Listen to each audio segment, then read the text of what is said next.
મહેસાણા તાલુકાના ખરસદા જે પ્રાથમિક શાળાના વિદ્યાર્થીઓએ મહેસાણા ખાતે ટ્યુનિંગ કાર્યક્રમ યોજાયો, જેમાં પ્રાથમિક શાળાના 31 બાળકો અને 4 શિક્ષકોએ મહેસાણામાં આવેલા સ્વામિનારાયણ મંદિર, દૂધસાગર ડેરી, મહેસાણા કોર્ટ અને તાલુકા પંચાયતની મુલાકાત લીધી હતી અને બાળકો સાથે ટીડીઓ હરેશ ચૌધરીએ કર્યો વાર્તાલાપ, સાથે તાલુકા પંચાયતના દરેક શાખાઓમાં જઈને કામગીરી બાબતે માહિતગાર કર્યા. 6 થી 8 બાળકોને લઈને તાલુકા પંચાયતની અંદર તાલુકા પંચાયતની કર્મચારીઓની તાલુકા વિકાસ અધિકારી સાહેબશ્રીની મુલાકાતી માટે અહીં આવ્યા હતા. તેની અંદર અમારા સમાજ વિજ્ઞાનના અભ્યાસક્રમની અંદર ધોરણ 6 થી 8ના બાળકોને જે પંચાયતના 3 સ્તરો છે એમાં ગ્રામ પંચાયત, તાલુકા પંચાયત અને જિલ્લા પંચાયત વિશે અભ્યાસ કરવાનું આવે છે.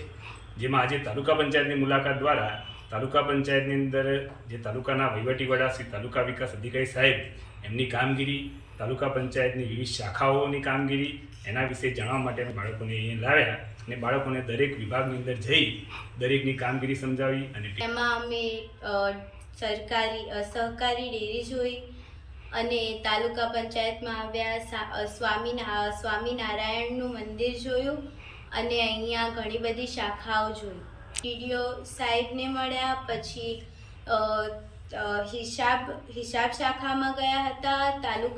તાલુકા પંચાયતમાં શિક્ષણ વિભાગમાં ગયા હતા. પછી અમે પંચાયત ખરસદા પ્રાથમિક શાળાના શિક્ષકો અહીંયા પ્રવાસ ગોઠવેલો હતો, જે દરમિયાન તાલુકા પંચાયતની વિવિધ શાખાઓ તેમજ વિવિધ કામગીરી બાબતે દરેક બાળકોને સમજાવેલ, અલગ અલગ પ્રકારની એમને વાર્તાલાપ પણ કરેલ છે અને અલગ અલગ વિભાગનું